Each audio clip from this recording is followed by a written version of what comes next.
Welcome everyone to the continuing manufacturer uplift, where manufacturer boards are increasingly focusing their time.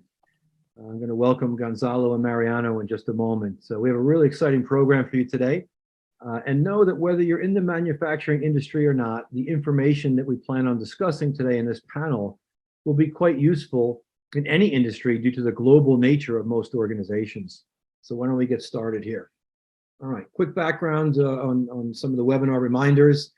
Main purpose for today is to share knowledge and trending on where manufacturers are increasingly focusing their time. For questions at any point, write them in the Q&A section. Our goal is to answer all questions at the close of the presentation. Otherwise, we'll follow up with you by email afterwards. We always get the question about the materials. Yes, they will be available, the entire webinar recording, as well as the ability to download this presentation. You'll receive that link shortly after today's webinar in the next day or so. And also know that those that's with the International Board Director Competency Designation, the IBDC.D, will receive 1 CPE credit by attending today's webinar. Just be sure to follow the proper CPE submission guidelines. Okay, with that, let me make a few introductions here to our esteemed panelists. Gonzalo, I'll start with you. I'll first say that experienced board director and CEO with extensive experience transforming organizations in complex environments, construction, manufacturing, tool, and brush industries. You're currently CEO and president of Schaefer Brush and Gornell Brush Manufacturing, with primary responsibilities including the overall strategy and governance of these organizations. You hold an IBDC.D certification. I will say I've had the pleasure of working one-on-one with you in that program. Great times, good memories. And you're also on the advisory board of the University of Wisconsin Parkside. Gonzalo, welcome today and glad to have you with us. Thank you very much, Mark. I'm glad to be here with you and have the opportunity to talk to your audience. Thank you very much. Great, thank you. All right. Mariano, last but not least, of course, experienced board director, CEO, and organizational transformation expert, tool, fastening, metal circuit, and plastic industries. Currently CEO and president of Probst and Probst Corp, with primary responsibilities also including the overall strategy and governance of these organizations. Mariano also holds an IBDC.D certification. Mariano, I also worked with you, got to know both you and Gonzalo very closely through that program. It was a pleasure. You also are a certified executive master's business administrator professional, and you also hold a leader coach certification. Mariano, thank you so much for being here with us today as well. Thank you very much, Mark. Thank you for the invitation. It's great to be here and participate during this meeting. Great, thank you. All right, and quickly for me, I'll be your host today. Hopefully I do a good job at this. I'm a governance and strategy expert, non-executive director, and chief board consultant. I've worked with hundreds of boards and board directors. I have a book out, Across the Board, The Modern Architecture Behind an Effective Board of Directors. And also I run the IBDC program for individuals around the globe. So thank you all for joining us today. And why don't we jump right into this? We have a set of questions I'd like to ask both of you. And please participate in each one of the questions, both of you as well. You have interesting backgrounds. We know that manufacturing has had some challenges over the past few years, especially as it relates to COVID. And I'd like to take us a little bit with these questions on a path starting with COVID and post-COVID manufacturing trends, what you're seeing out there, what you're experiencing. Please feel free to give us the good, bad, and the ugly as we go through this and tell us how you're overcoming those challenges. Secondly, continuing manufacturing challenges. What are some of these long tail issues that we're witnessing as we come out of COVID period? Thinking about supply chain and finding workers and skill sets and those things. Number three, current and future board focus. Many on today's program and webinar are very interested to know what are these discussions that are happening behind closed doors in the boardroom right now, and hopefully you can share with us some of those topic areas. And then also, what is next? What do you see as some of the next steps in this? for those that are either in the manufacturing realm or simply dealing with areas that are affecting all industry and all business right now. What are some of the areas that you're focused on, and what would you recommend to those focus areas for other leaders on this call?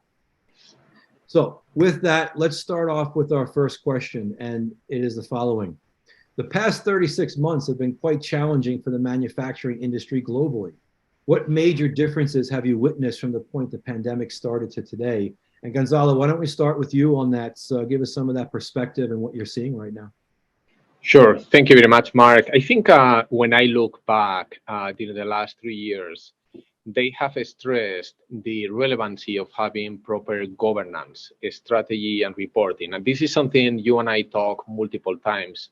But I think the last 3 years brought relevancy to this, especially at the beginning of the pandemic, when we think about all the uncertainty affecting businesses. And this goes from global supply chain disruption to concerns from our own employees related to health and safety, to cybersecurity threats, geopolitical instability, and so on and so forth.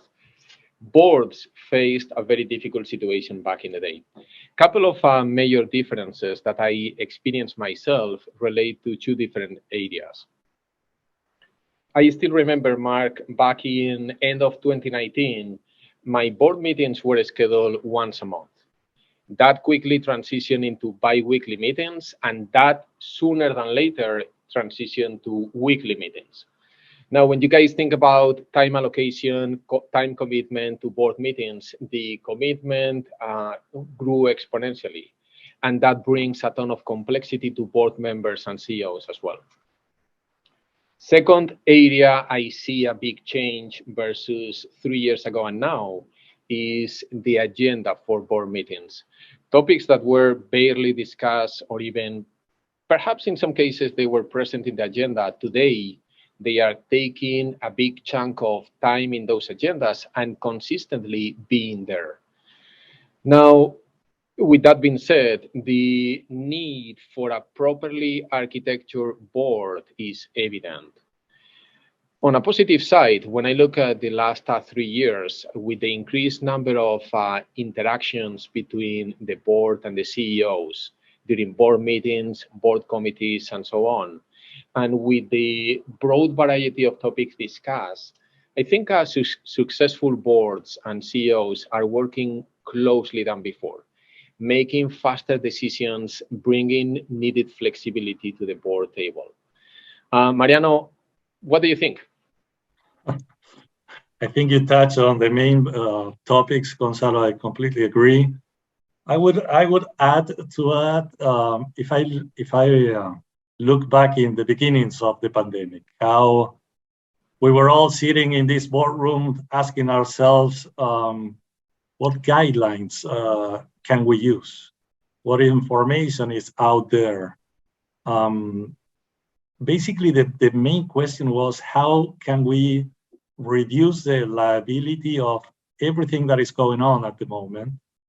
And the stress that was in all of us, trying to say, okay, who do we talk to? Who does have the right information for us to make the right decisions? And it was a question that was out there. I would say, if I compare back then to now, I would say there are many learnings through this process. And basically, the main difference that I'm seeing right now is right now we have more understanding.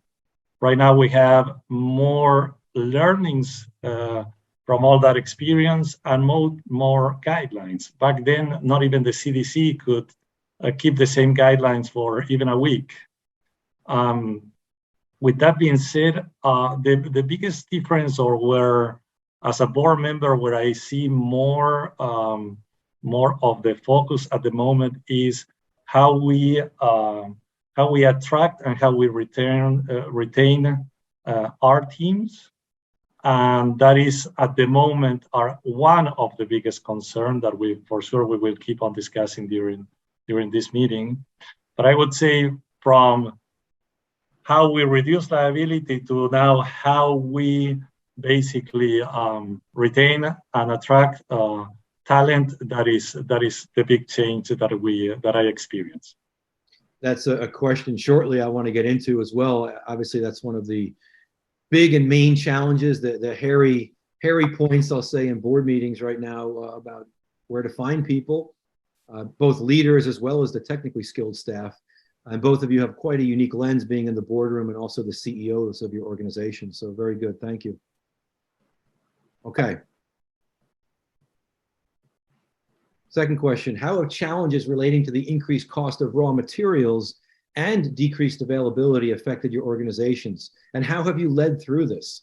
This is the bane of the existence of many CEOs and directors because they're hearing about it in the boardrooms in most of the manufacturing companies I'm working with right now. What are you seeing in this area? How's this affecting you? So I can start on this one, Gonzalo, if you like. Sure. In my experience, it basically affects any of the lines you look into a P&L when you are really digging into it. So if you look, for example, in our case, from the top line point of view, loss of business because you don't have the availability required to fulfill those orders. That is one of the aspects if we look into this into the top of the P&L. Now, when you go into the bottom, all the lines in between, we have same issues. For example, when all your production efficiencies get affected by the lack of products going into those lines, and this obviously increase your manufacturing cost, as an example. So I would say P&L is getting affected at the end of the day. The EBITDA is getting affected because of these situations. It also gets affected the net working capital. I mean, the requirements you need to really manage the overall production and your inventory levels in order to fulfill the demand. It also requires a different manage of your net working capital. Mm-hmm. Some of the things, I mean, it's not an easy question, and I think it's not an easy answer. I think different companies are taking different actions into that. Some of the things we've been doing is once we rethink our whole supply chain strategy, one of the things we decided to do is rethink our sourcing countries. So going more into, I would say, less risky countries was one of the big guidelines that goals that we went after, and the other was simple stuff as, for example, freight costs, as everybody knows, really increased, and so the way we rethink the way we were receiving products. In some cases, instead of receiving the finished products, we decided to go into local assembly and receiving parts as a way to reduce cost. But at the end of the day, there are multiple examples. Everything went back into, okay, how can we really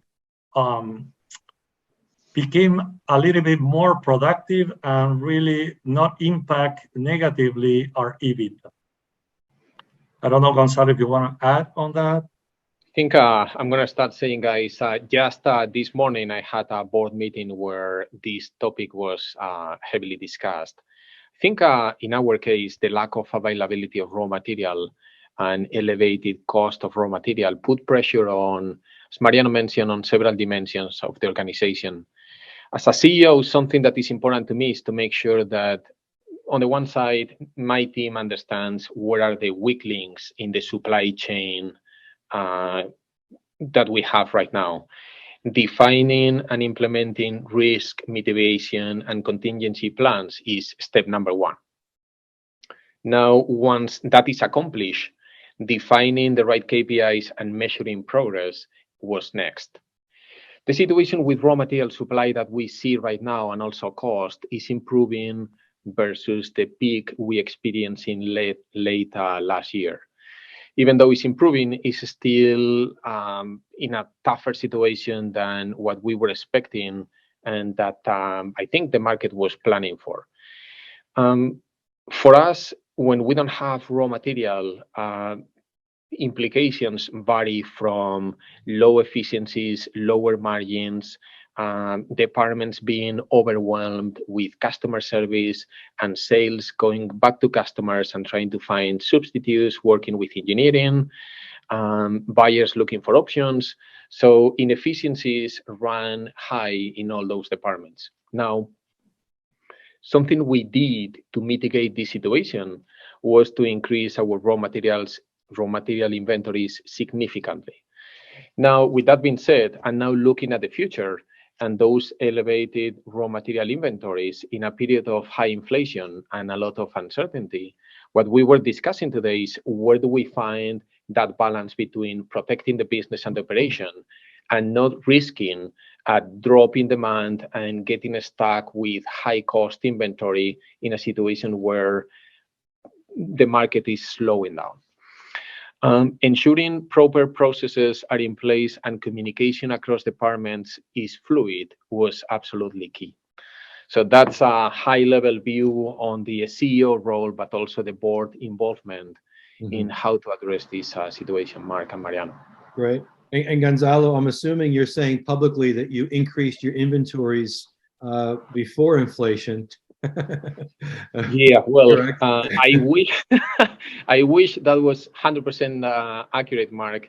You know, in the situation we are right now, what we see is supply chain is fluctuating so much. There was lack of some raw materials 3 months ago. Now we are struggling to find some others. Pricing is fluctuating, but yeah, we are trying to anticipate this situation as best as we can. Yeah.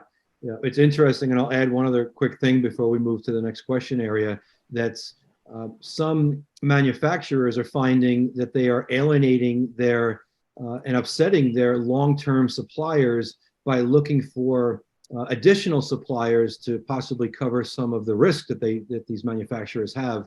More of a comment than a question, but I'm sure you're aware of those areas and maybe make your decisions a little more holistically and thinking about the aspect of your existing suppliers and maybe having been in place for a very long time. Something, Mark, to chime in your comment, something we discussed in the boardroom back in the day was the situation where one of our top suppliers shut down operations. And that put at risk your full business. And when one of your top 3 suppliers shuts down, then to find a way to keep up with demand is almost impossible, especially the situation we were back then. So double sourcing, triple sourcing is something that is being very common, and it's not an easy discussion to have with customers and suppliers for sure. Yeah, I'm sure. Well, that's a perfect segue into what I'm calling not so fun facts as a starting point to our next set of questions here. So something I pay very close attention to is this Manufacturing Institute survey. Comes out every year on U.S. manufacturing. You can make a lot of correlations from U.S. manufacturing to global manufacturing also. And there's some interesting things that came from this survey recently.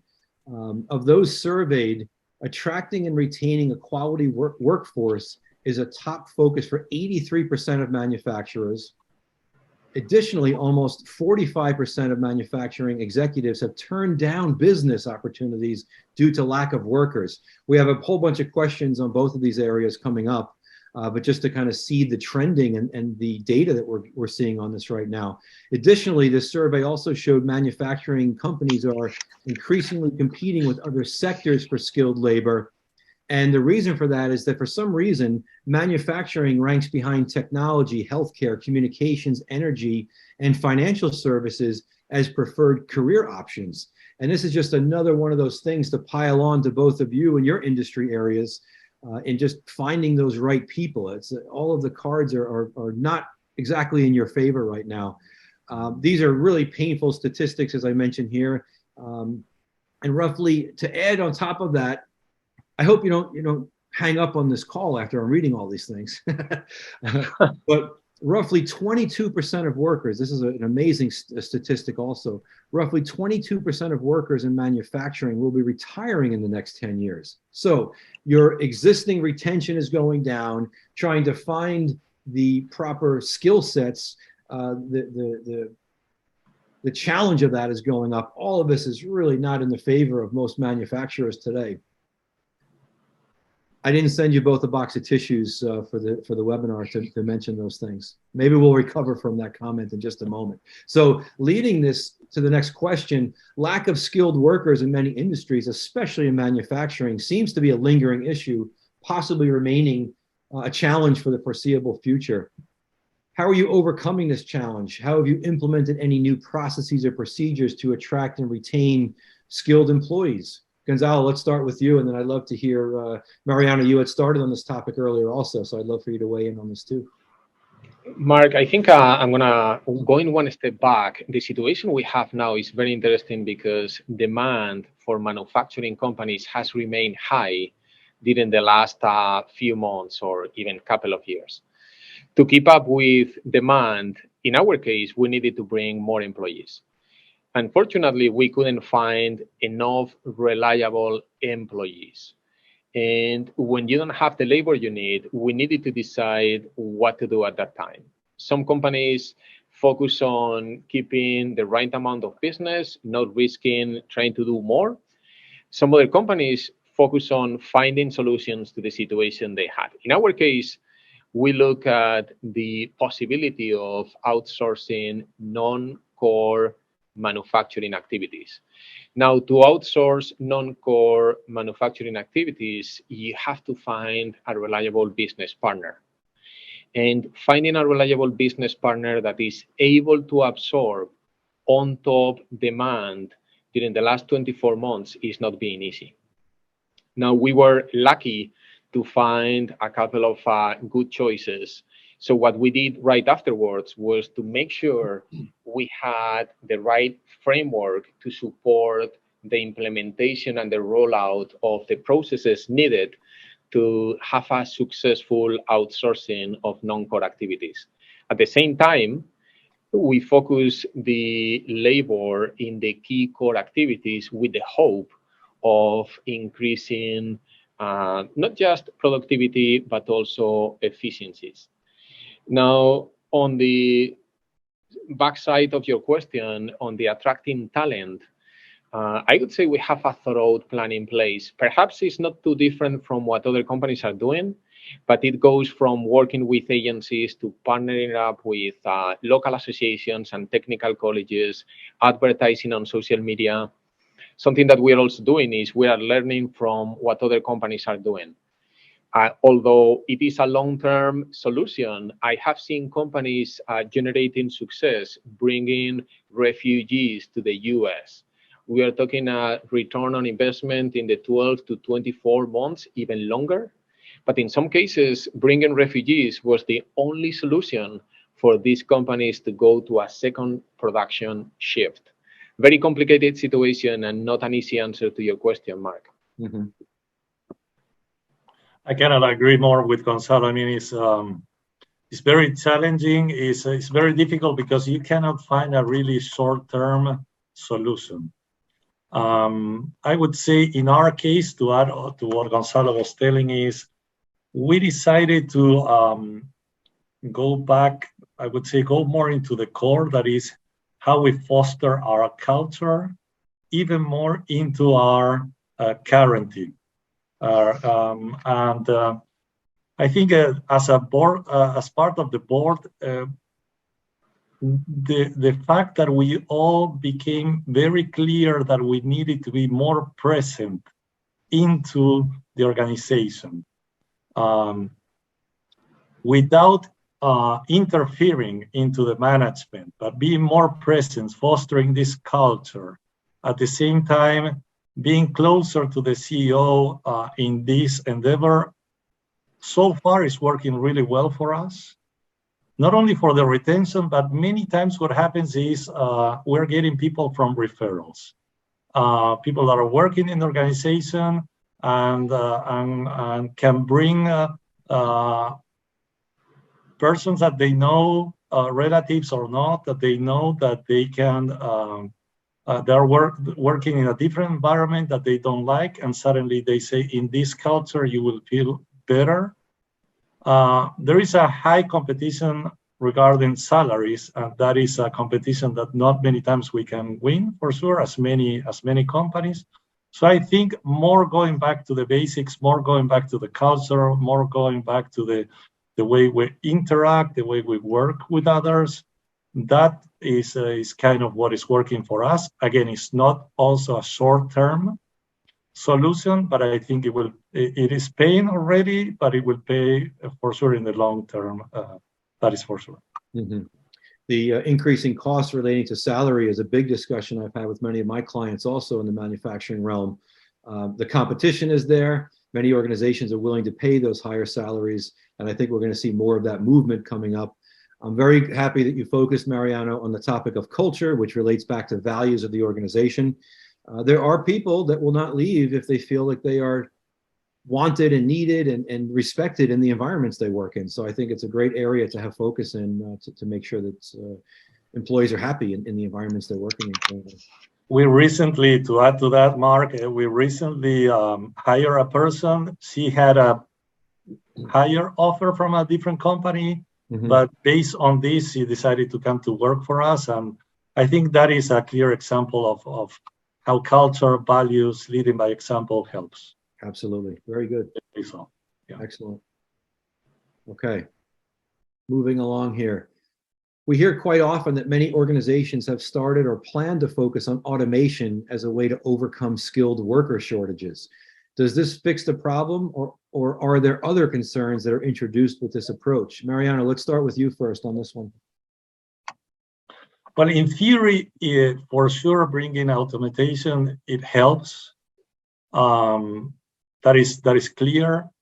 What is not that clear is the lead time of bringing that into the organization. And by that, what I'm trying to mean is not only the sourcing and the availability of it, but also it refers to how you train the people that you have into those new skills. So you still deal with attracting more skilled personnel to run that new technology that you bring in. But if you go back and you train the people that you have in that new technology, then you face the risk of that people leaving because they go into. Right. So I cannot say that I have a simple solution. I think it's a combination of multiple things that you need to do at the same time. For sure, to give the opportunity to the people that you have in-house to ramp up those knowledge, I think is, for my perspective, that is better. You give them a career path, you give them more, potentially you increase the retention, but you always have the risk of that people getting better offers somewhere else. Mm-hmm. So I think it's a combination of the previous question and this one, and doing both actions at the same time. At least that is what we're trying to do and accomplish. Mark and Mariano, if I may chime in, I think especially when I look at this from a board lens, and even many CEOs, many companies are experiencing pressure on their bottom line coming from multiple sides. On the one side, you have higher raw material cost, higher freight cost, higher labor cost, and labor shortages that we just talked about. So when you think about it that way, the need for automation seems clear, seems reasonable. Now, as Mariano was mentioning, what is the payback, the ROI on it? That is not that clear. I want to share with you guys a study that was released last year. And basically, a fun fact or an interesting fact that was disclosed in that survey was that the companies that participated in the survey had a roadmap for automation, or at least a plan. Out of the companies that participated in the survey, 70% of them never moved past the piloting phase, the pilot phase. And the reason why they never moved past that phase was because ROIs were not clear, lack of skilled workers, and multiple other reasons. Now, I think the focus should be on defining a compelling automation roadmap that is thorough. including automation governance.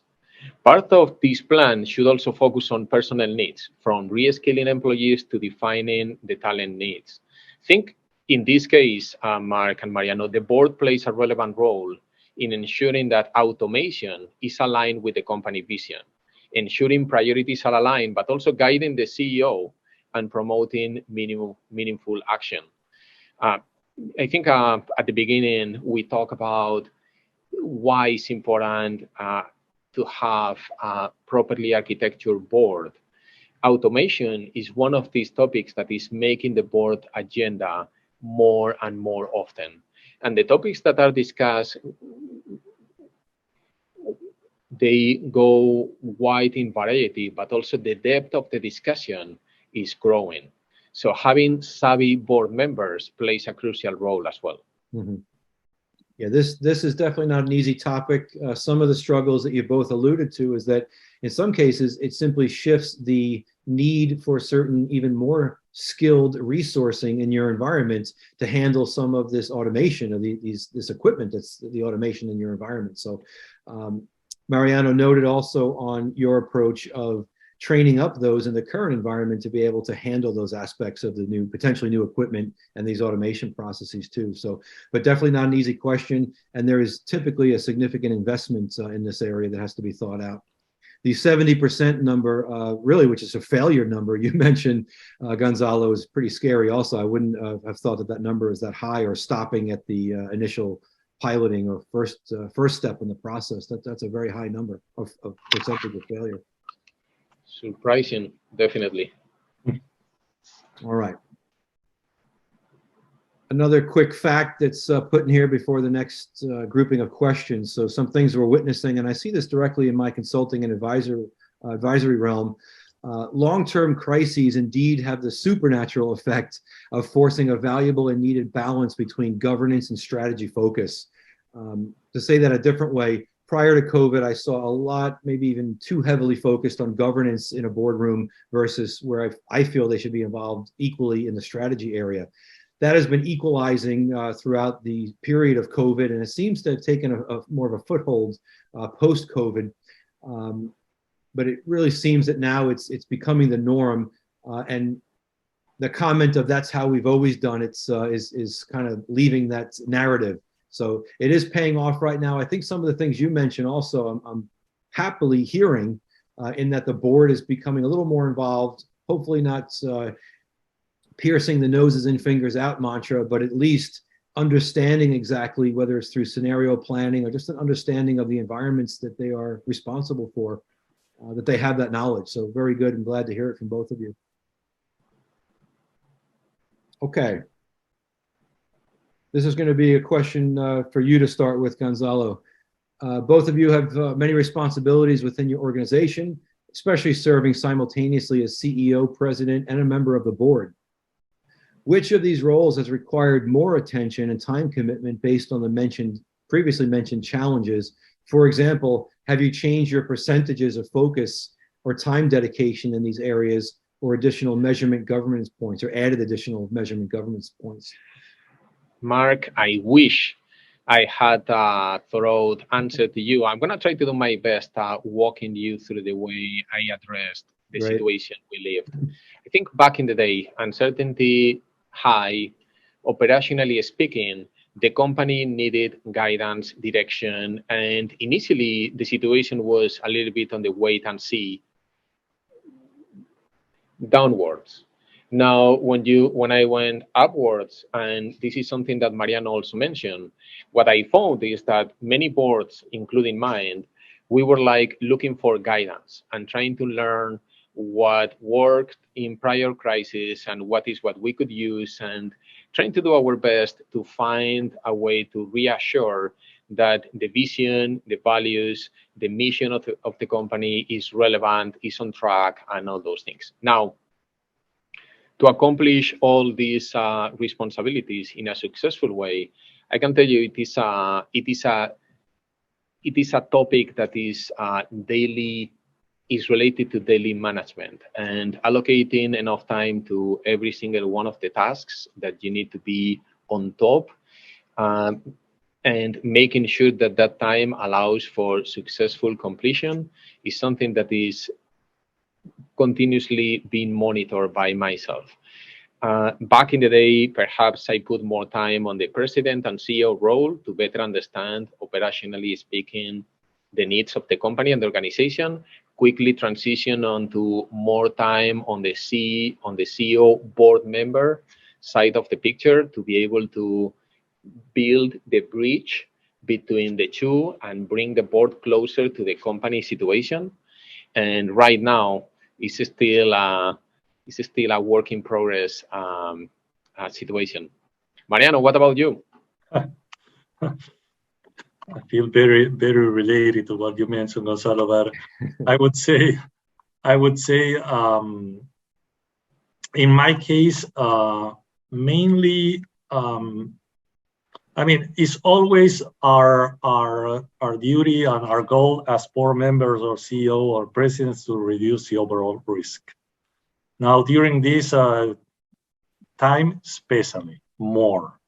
So my biggest challenge is always to, as CEO / president, is always to align with a CEO / board member with the board, that we have clarity on what we see in common as the main areas or the main risks that we face as a company. And once that alignment is there, I found that is very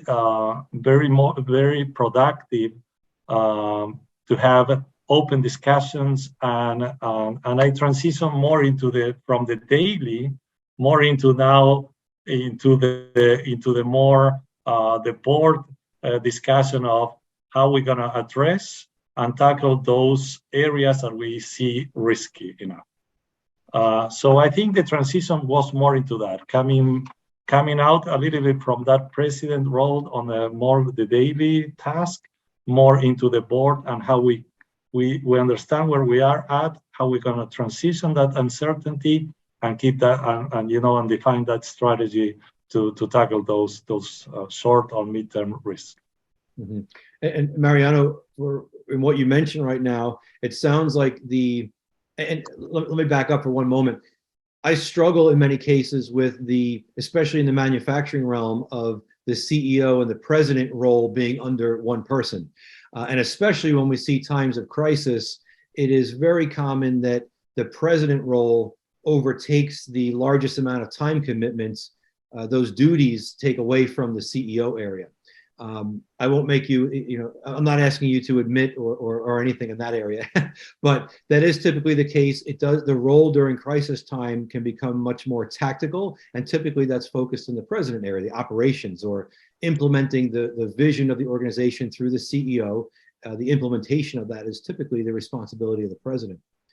So to ask this question maybe even a little more directly, and if you could just answer very quickly, have you seen yourself focusing more in the last 2 or 3 years in the president role versus the CEO role? Let's leave the board out of this for a moment, as it relates to more of the tactical components, especially as it relates to hiring, retaining, production areas, supply. Are you focusing more in the president area, and do you see that changing in the near future as we come out of the COVID era?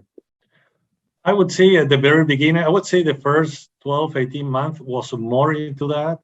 Now I'm seeing more evolving more into strategic, with the same focus on where the risk is. So it's more risk management, most from the strategy and how we are going to accomplish the goals that we have. Mm-hmm. But I would say the first, once COVID hit, the first 12 to 18 months had been really what you just mentioned. I mean, I think you described it really well. How about you, Gonzalo? I think you are spot on, Mark. This blended role brings a lot of good opportunities, but also a lot of challenges.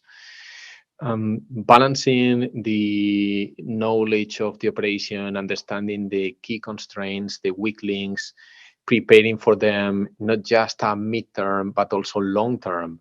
And as Mariano was saying, working on the strategy and making sure that the company vision is still valid, making sure that from a governance point of view is still relevant and that we have the right processes in place to measure progress is key. Is absolutely key. I acknowledge, and I don't have any issue with it, that I did allocate a higher percentage of my time to the president role at the beginning, especially when uncertainty was so high.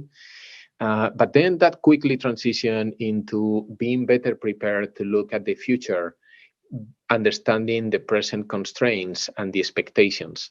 So I'm with Mariano on that side, where we are better balancing. I think many CEOs are in a similar situation, especially those that have this blended role, where right now the focus is on the next 3 years and how to be ready for growth and opportunities in that time frame. Great answers from both of you. Great insight also. Excellent. Thank you. Okay. Next question here. Let's see. Where and when is that light at the end of the tunnel? Maybe you've already entered this. I don't know. Maybe you see the light at the end of the tunnel. But based on current trajectory you witness daily in your roles, if you had to make a prediction on when this, say, inflationary period along with supply chain challenges will subside, what are you planning for in this right now? When do you think that's going to happen? Gonzalo, you mentioned, this question is going to first go to Mariano, but Gonzalo, I go back to a comment you made earlier about some of your purchases prior to some of your supply chain challenges to make sure you had that equipment on hand. Where do you see this all right now? What are you preparing for? Let's start with you, Mariano. At the moment, what we are trying to look is into different scenarios. So I would say the best scenario for us at the moment is a slowdown. It's not a recession, it's a slowdown period. If we look into that, we are looking for 2023 to be similar to now, and then the light, I would say, in 2024. Mm-hmm. Nevertheless, and we have a global presence, what we see as the biggest risk is how the current war will evolve, and if there's going to be more conflict into it. And the second scenario is additional conflicts around the world, mm-hmm. Especially in the Asia area. So still a lot of uncertainty. What I would say is the most, I would say that our base scenario is a slowdown in 2024. So we are planning at the moment on that and taking actions globally based on that. We, in our case, we're a European-based company, and what happens in Europe for sure affects part of our business. So we are looking into the next 6 months, especially into the next 6 months during winter time, to see how that evolves and affects Europe, because we know that will affect the rest of the world as well. So mm-hmm. It's not an easy answer. Again, this one is not very clear. You hear different points of view. What I just gave you is exactly what we are seeing at the moment. I see. And so it sounds like your main challenge or concern areas in the geopolitical realm yes. are sitting at least in the very top area. Yes. How about for you, Gonzalo? Mark, I think based on what I see today from the Federal Reserve, different global economic indicators, it doesn't look like high inflation is going to go away anytime soon. And if we assume that is somehow going to happen, what I'm expecting to see is high interest rates staying with us for a longer time. With that being said, what is going to become more difficult for businesses is to continue borrowing money at the same pace we were borrowing before. If we also add to that picture a potential slowdown in demand, then we have still a complex scenario that is uncertain. I'm with Mariano as far as the situation in Europe is very complicated right now. We see over 95% of what I manufacture is manufactured in the US, but raw material suppliers are all over the place. And especially in some cases, even with US-based raw material suppliers, these raw material suppliers are buying raw material from Europe, Ukraine, Russia, China, and some other parts. So energy prices are really high. We see industrial consumption going down in Europe, especially at the moment. So we are curious to see how the situation evolves in Europe over the winter months to get a better handling at what to expect. Right now, I think it's fine to expect a better economic environment in the second half of 2024, but it's still very uncertain, the situation we have right now. Understood. So it sounds like you're looking a little through 2024, maybe further right now, as we should be, I think, and being able to tweak that as we go based on any of the more immediate type of effects that we see. But I think the cautiousness, I hear in both of you, the cautiousness is there, and it sounds like you have your through your board meetings and other areas, your indicators to keep an eye on this. But there's going to be challenges there, I think, and that, as I would agree with both of you, that I think it's going to take some time for all of this to settle out. Yeah. I, along with everyone else, wish you the best in that, of course. Maybe after 2024, you can take a vacation. Maybe. We'll see about that.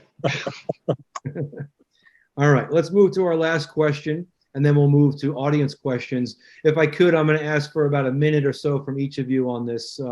In closing, and before moving to Q&A, do you have a final point of wisdom or something you feel that you must mention to make other leaders' lives a little bit easier, regardless of their industry? And I'll add in this too, there's something to be said for commiserating. So, you know, if people realize they're not the only one having challenges, that can be helpful also. And I'm sure they learned a lot by listening to both of your experiences today. What is your word of wisdom or final point you want to leave us with before we go to Q&A? I think, I don't know if I would call this wisdom, Mark, but a learning. I would say we have been dealing with adversity for quite a while already. Something I have seen, and I think many of us have learned, is that when we find ways around the issues we face, the opportunities we find are in many cases bigger than the issues. I think as a leader, setting the strategy, setting the tone, and staying positive no matter what has a great impact in our organizations and in our employees. Living the company values, Mariano talked about culture, living the company values creates a strong culture that in return mitigates business risk. So I would say staying put. Still, we have a few months ahead that are going to be uncertain, but our employees and our boards deserve the best of us as well. So keep it up, guys. Very good. This is why I like you guys. You're such positive people. In my case, Mark, what I would add to what Gonzalo said that I totally agree is I would say I would encourage all board members to really partner with their CEOs. To really be there for them is very stressful, what all CEOs are going through and have been going through. And I think if, we will come out of this stronger. So it's mostly up to the board members and the CEO to work that relationship. And I can tell you that after accomplish this short-term task that we have, that trust, that communication will pay in the long term for sure as well. So I would say to board members and to CEOs to openly talk and discuss about this, that I would say would make life easier for everybody. Great point. Great point. I'll add to that great point, Mariano, very quickly and say that in some of the studies, the board studies that came out roughly about 6 months ago, and I've seen this firsthand in my practice, that the boards that focused on what they were calling and becoming an emotional support arm for their CEOs during COVID, the boards and the CEOs and the organizations came out much further ahead, and even the camaraderie between the board and the CEO was developed much further. The boards that did not realize that the CEOs had amazing and tremendous pressures on them, not just from a business lens, but also they had their personal lives, their families, everything on top of trying to keep their business going. The boards that did not see that as an area of needed focus really did not do their organizations any favors. So I'm very appreciative, Mariano, that you brought up that topic. Very important. And it should continue that way. I really hope to see that it does. I agree. Great point. Okay. Quick note, and then we're going to move to Q&A. For those that have not been through the board education and certification course, this is, of course, available to you. I hope to see you in the program. This is for both aspiring and experienced directors. All right, let's do some Q&A right now. Feel free to enter your questions in the Q&A area on your screen. Let's start with a few of these.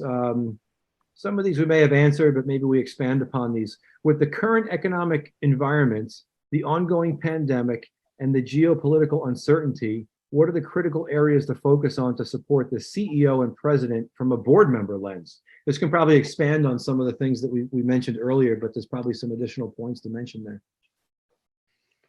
I think, Mark, as Mariano just mentioned, being able to create an environment of trust and camaraderie, as you mentioned before, between the CEO and the board members is key. Life changes so fast, meaning businesses are going through a plethora of unexpected situations so fast that being able to quickly communicate, being able to quickly find solutions, make decisions, bring that agility and flexibility needed, it happens much faster when trust and bonding is at the top level in the organization, from the board down. That is an area that I think would definitely play a role here. Mm-hmm. Agree. And to add to that, I mean, culture starts at the top. So, living that culture and fostering that culture from the very top, I think that is critical. So I would say, that will build trust, and that will communicate the values, and trust must be one of them, or maybe one of them. So I would follow those lines. Mm-hmm. Great. This one we may have touched on also, but I'll read it as one of the entered questions. As a leader of a manufacturing organization, what are the lessons learned from the crisis? And maybe I more pointedly focus that question into not just the leadership area, but even the balancing of time. So I go back to something I mentioned a moment ago about how do you keep that balance during this time frame, and hopefully you've gained some of that time back now as we're coming out the other side of the pandemic. But what are some of these lessons learned that stick out to you that maybe we haven't discussed so far in our discussion today? I can add on there a little bit on what Gonzalo was explaining and telling is there is the value of being creative, of trying new things, thinking a little bit, this common word, out of the box, but it's true. I mean, be ready to explore new avenues, take the risk, and learn from it. That's the spirit you need to foster into the organization. For sure, always manage the risk. But what I'm trying to say is there is we need to find new solutions. This is a crisis a little bit unprecedented in some things to a certain extent, and you need to explore new solutions. You can use some of the experience from other crises or from other uncertainty moments, but I would say think out of the box. And I have a little sticky note in my computer that I will share that it says, patience. You need a lot of patience. Okay? Be patient with yourself, patient with with the people that works for you, be patient with the people you work with. So I think that is the other note that I would add. Well put. Very good. Mariano, I'm laughing to myself because obviously from a CEO perspective and from a board perspective, speed is almost everything. Now, when speed is not reasonable to expect, or that speed cannot be achieved, obviously there has to be consensus, and trying new things and especially trying to figure out new challenges take time. Being patient with oneself and having a team of people that understands the situation is, if you are able to bring your team to become part of the solution, then things start to happen in a much better way. I think many of us back in the day tried to sit tight and find solutions to situations that pretty honestly, we couldn't solve by just ourselves. We needed to bring more people to the discussion, acknowledging that there are limitations to what we can do by ourselves and the need of a competent team at the C-suite, but also at the board level is key. And being patient with oneself is a great virtue. I think that's a great closing phrase and comment of patience. I think all of us could use a little bit of that, especially with the speed at which things move right now and the seemingly growing challenges. So I think it's a great word. Thank you both. So why don't we end there? And I want to thank you both, Mariano and Gonzalo, for joining us today. And we, of course, wish you the best in some of the upcoming areas for your businesses. And we'd love to do a catch up with you in another year or two, maybe, and see how all of your planning worked out and where we're at. Hopefully, you are dead on in your time frame for this 2024, the year of 2024 being very positive, and inflation's going to lower then, and purchases are going to go up, and materials going to be everywhere. It's going to be cheaper. Hoping so. But thank you both so much. It's been great. Thank you, Mariano. All right. Thank you, everybody, for joining us today. Thank you, Gonzalo. Thanks. Glad to be here, guys. Have a good day. Have a See you good soon. day.